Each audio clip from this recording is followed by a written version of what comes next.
चलिए देखा जाए question number 11 from exercise 9.1।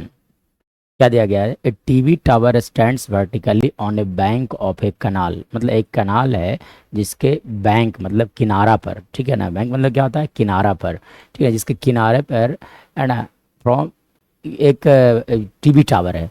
From a point on the other bank directly opposite to the tower.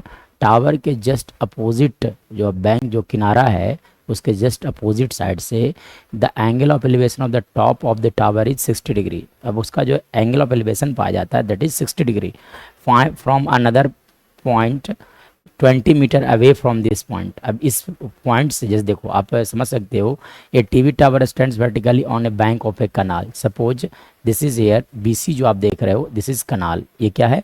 एक कनाल है। From a point on the other from a point on the other bank directly opposite of the tower.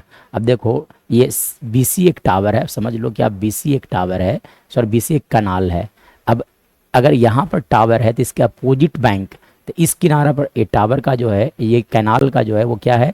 किनारा है। दो किनारा होता है, एक B है और दूसरा सी है। अब बी पर अगर मान लिया जाए कनाल है तो इधर पॉइंट सी पर की बात किया जा रहा है, ठीक है ना। From a point on the other bank directly opposite of the tower the angle of elevation of the top of the tower. अब यानी कि पॉइंट सी से हम टावर के टॉप को देखते हैं तो एंगल ऑफ एलिवेशन कितना बनता है? 60 डिग्री। ये एंगल कितना दिया गया है? 60 डिग्री दिया गया। From a point another 20 metre away from this point on the line joining the foot of the tower. मतलब अब आप क्या करो, इस पॉइंट सी से 20 मीटर अवे आगे की ओर बढ़ जाओ, ठीक है ना। ग्राउंड पर आगे की ओर बढ़ जाना है। Away from this point line joining the foot of the tower the angle of elevation of the top of the tower is 30 degree. अब आगे की ओर जब बढ़ते हैं तो यहाँ पे एंगल ऑफ एलिवेशन कितना होता है? 30 डिग्री। तब पूछा गया find the height of the tower and the width of the canal. तो दोनों पूछा गया कि what is the height of the tower. Height of the tower that means A B का वैल्यू। हाइट ऑफ टावर करने मतलब क्या हो गया? ए बी का वैल्यू। ए बी के वैल्यू को हम लोग क्या बोलेंगे? बोला जाएगा height of tower. Height of क्या बोलोगे आप? टावर होगा, ठीक है ना। वो विथ ऑफ कनाल, तो width of canal, width of canal that is equal to how much? BC हो जाएंगे। ये जो आप देख रहे हो यहाँ से यहाँ तक एक कनाल का विथ हो जाएगा, ठीक है ना। दैट इज है ना बीसी हियर, ठीक है। तो यानी कि बीसी का वैल्यू कैलकुलेट करना और ए बी का वैल्यू कैलकुलेट करना है, ठीक है। चलिए अब आपको क्या करना होगा, दो राइट एंगल ट्रायंगल ढूंढना है। बहुत ही आसान ट्रिक है इसके बनाने का कि दो राइट एंगल ट्रायंगल ढूंढो और वहाँ पे क्या लगा दो, दोनों जगह से सेम वैल्यू का ना भाई सेम वैल्यू कैलकुलेट किया जाए, उसके बाद जो भी आंसर है ऑटोमेटिक आना आ जाएगा। अब जैसे देखो ये ट्रायंगल ABC आपको दिख रहा होगा, टावर और कनाल के बीच का जो ट्रायंगल ABC बन रहा है। तो इस ट्रायंगल को सबसे पहले लिखा जाए तो इन ट्रायंगल आप देख सकते हैं ABC। इन ट्रायंगल किसकी बात किया जा रहा है? ABC। तब आप देख सकते हो कि यहाँ से एंगल ABC मतलब angle B is equal to 90 degree और साथ साथ angle BCA that is equal to how much? 60 degree given here. चलो उसके बाद देखो तो हम लोग किया जाए, यहाँ से tan 60 डिग्री का वैल्यू कैलकुलेट किया जाए। तो tan 60 degree will be equal to how much?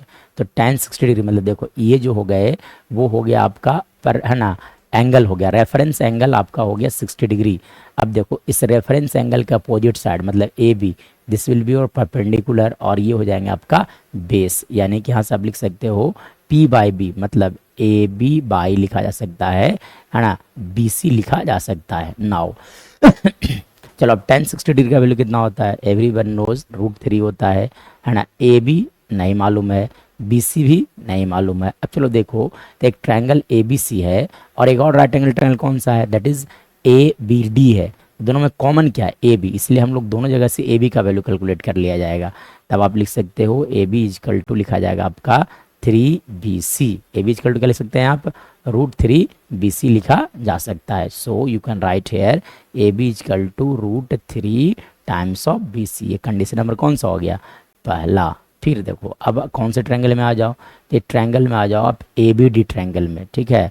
तो in triangle ABD, in triangle कौन सा देखा जाए?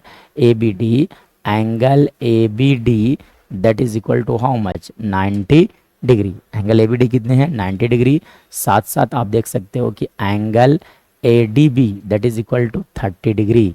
चलो अब देखो आप, ये 30 डिग्री अगर ये रेफरेंस एंगल होगा तो इसके जस्ट अपोजिट वाला साइड को हम लोग बोलेंगे परपेंडिकुलर, यानी कि फिर से परपेंडिकुलर ए बी हो गया, और इस बार बेस जो होगा that will be B D. So यहाँ से कैलकुलेट कर लो आप tan 30 डिग्री का वैल्यू। तो tan 30 डिग्री क्या हो जाएंगे, तो tan 30 डिग्री इक्वल टू आप लिख सकते हो that is equal to P by B, मतलब ए बी बाई आप समझ सकते हो यहाँ से बी डी, और tan 30 डिग्री का वैल्यू कितना है 1/√3 इजकल टू ए बी को ए बी रहने दिया जाए, बी डी को आप दो पार्ट में ब्रेक कर सकते हो। देखो ये बी डी यहाँ से यहाँ तक पूरे पार्ट्स को दो पार्ट में ब्रेक किया जा सकता है। तब आप उसे आप लिख सकते हो क्या, सी डी प्लस लिखा जा सकता है आपका सी बी या तो B C, both are same. चलो यहाँ पे वर्ड यूज किया गया है ना, बी सी लिखा गया, इसलिए मैं यहाँ पे लिख देता हूँ बी सी लिखा जाए।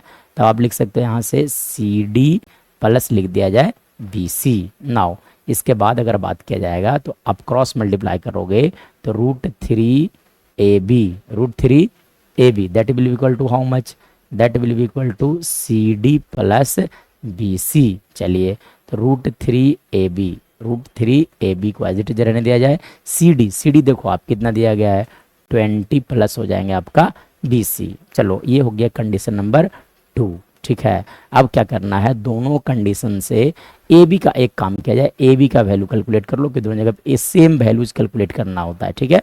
चलिए तब मैं आप क्या करो, यहाँ से ए बी का वैल्यू लिखा जा सकता है 20 प्लस बी सी, अब बाई लिखा जा सकता है आपका √3। ये कंडीशन नंबर कौन सा हो गया 2। चलो अभी मैं थोड़ा देर पहले क्या बोल रहा था कि दोनों राइट एंगल ट्रायंगल से सेम वैल्यूज कैलकुलेट कर लेना है। तो देखो कंडीशन नंबर 1 यहाँ से भी ए बी का वैल्यू है, कंडीशन नंबर 2 यहाँ से भी ए बी का वैल्यू है। तो from 1 and 2, from equations 1 and 2 अगर देखा जाए 1 और 2 इक्वेशन से देखा जाएगा तो दोनों इक्वल हो जाएंगे क्योंकि दोनों ए बी इक्वल है। So you can write here √3 B C is equal to आप लिख सकते हो 20 प्लस बी सी बाई लिखा जा सकता है √3।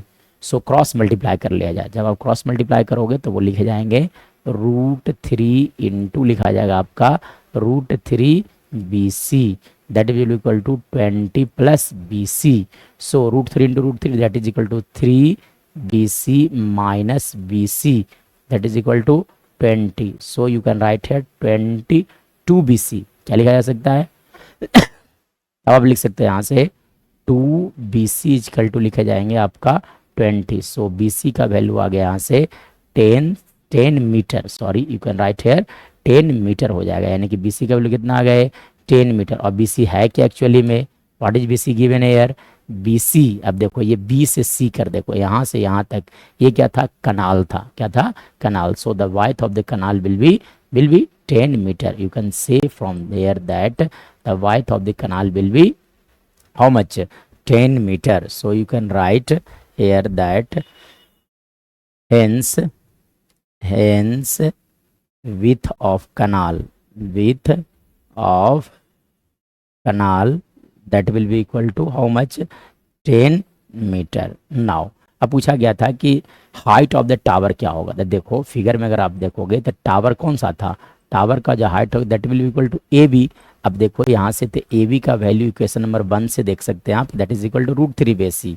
मतलब हाइट ऑफ टावर क्या कैलकुलेट कर लो आप, height of tower that will equal to है ना ए बी, और ए बी का वैल्यू जो दिया गया है that is equal to √3 B C. So √3 into B C का वैल्यू आया था 10।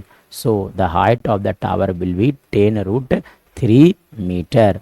तो ये भी आपका राइट आंसर है और ये भी आपका राइट आंसर होगा।